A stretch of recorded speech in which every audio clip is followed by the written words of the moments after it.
My background is in public health. I have well over 20 years of public health experience and have worked in hospitals and government to bring forth community-led initiatives that support community around social determinants of health, HIV and AIDS, and now gun violence. And I also have a public health background. I'm a trauma surgeon, so I clinically work in the space of acute injuries. I take care of most general surgery needs, but I stand at the intersection of medicine and public health, and I do so through violence prevention. I've been with Grady since July 31st, 2017, so 7 years coming up. And I've been with the Grady Health System for a little over a year. I started in November of 2022. I love our population. I love the people that we serve. It really grounds why we do the work that we do, and it really helps me focus on the mission when I know that it's serving people who are from the same communities that I grew up in or that my neighbors grew up in. So it's really about the people for me. I also think it's about the people being patient, because I love serving the same community, but then also the people that I work alongside. I think everybody is at Grady on purpose, like they want to be there, they have a passion for this work, and just the camaraderie and the collaboration that is felt when you walk through the halls, it's really palpable. I think that my team knows a lot about me. Our work is really heavy and it comes with a lot of challenges, and we operate as more like a family because it's important for us to take care of each other. I don't think that there's very much that they would be surprised about, but we tend to work very closely together. So, I mean, you probably know this, but I don't like chicken.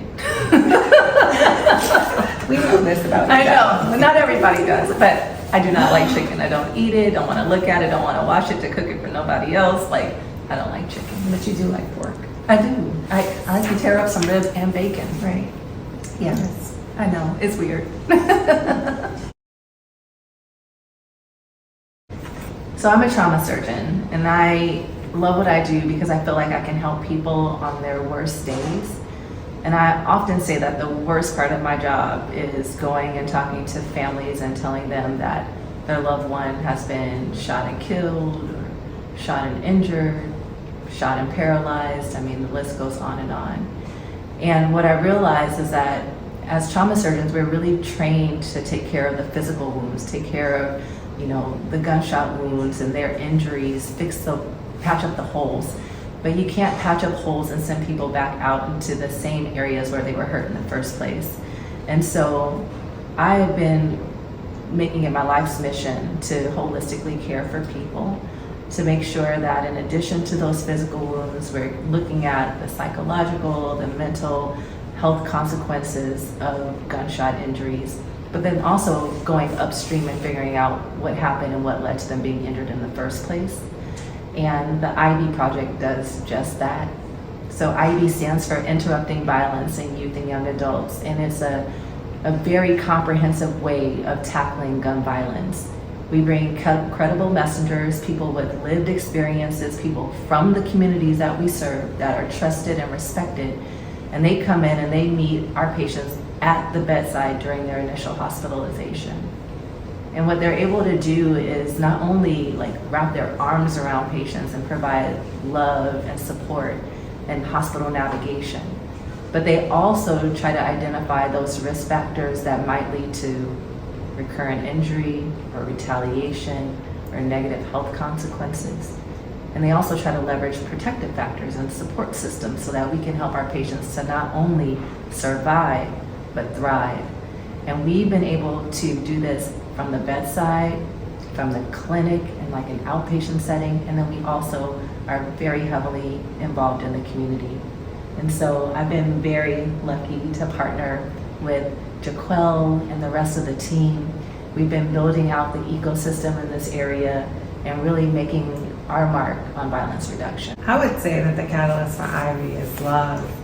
I think that violence has impacted all of us and in our entire team, either vicariously or directly.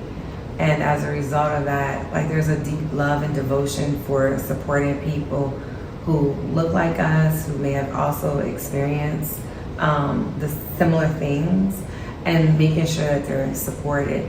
We talk about our program taking things, our HVIP taking things 1 to 2 steps further, and making sure that, like, we are humanizing the experience of people who have been violently injured and not criminalizing them. We're applying the public health approach, but we're also applying a humanized approach to addressing violence and validating people's experience and validating that that the way that they experience violence in their community does not mean that coming full circle, healing beyond that is not possible. And so I think that, like, at the root of that is love. Yeah, I agree. Compassion, empathy, and we try to do it with a very trauma-informed lens. And I think that people see that. A lot of times what they need is love, support, hand-holding. I was gonna say a little hand-holding. Sometimes the love is tough, but, you know, they just want to know that somebody is there and has their back, and that's what IVY provides. Yeah. Hope. Absolutely. The IVY Project has been a great program over the last year. We've had tremendous success with our patients. Some supports that we may need in the future, continued funding.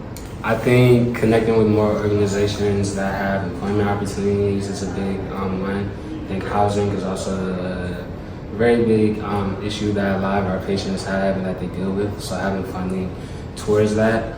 I think also having funding for more people that's on the ground and to possibly do, like, more community outreach events, having funding for transportation and different things like that as well for a lot of our patients, I think is also a concern. And we've been able to, over the last year, to have some of those things incorporated into our programs, such as transportation, funding for housing, and we've seen some success. And we've had some really good stories and outcomes in those situations. So continued funding and supporting the community as we continue to build an ecosystem is going to be very helpful for us as we continue to grow and hopefully have more success stories. So in the past year, we've seen around we've gotten around 540 consults. So out of those 540 consults, some people were ineligible, other people might have been in police custody during the time that we've seen them.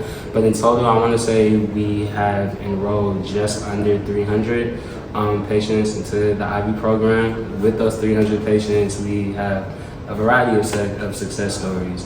We have gotten new housing for a lot of people, not just for the patients, but for the whole patient's families.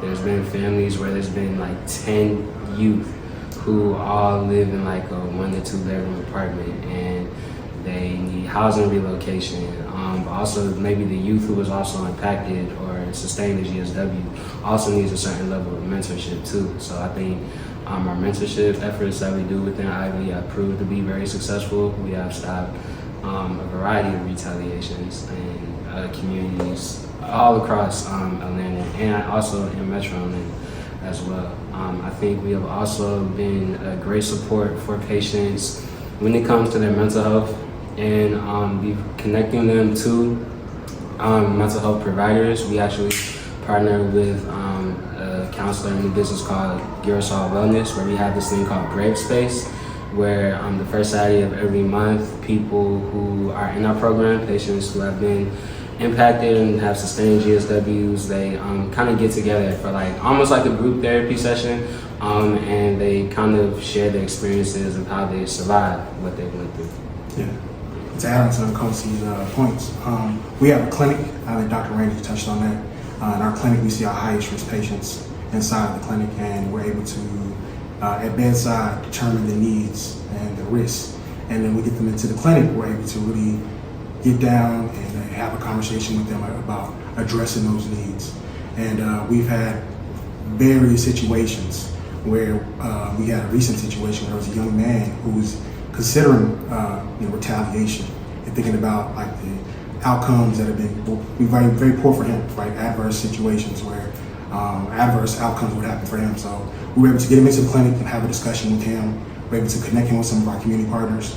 And we've been able to get him some mental health counseling as well to process some of those emotions that he's having. And it's been really impactful. He's just one example. And as Kosi mentioned, there have been several families. Many of those families have had, situations where they were homeless.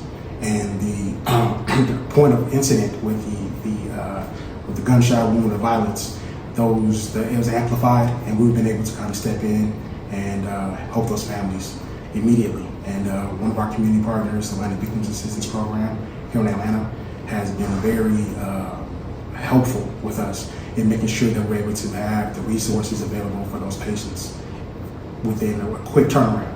And we've been able to pivot, help families with housing, as Nkosi mentioned, and really help them start their journey of healing with a clean slate as we continue to provide love around them as they move forward.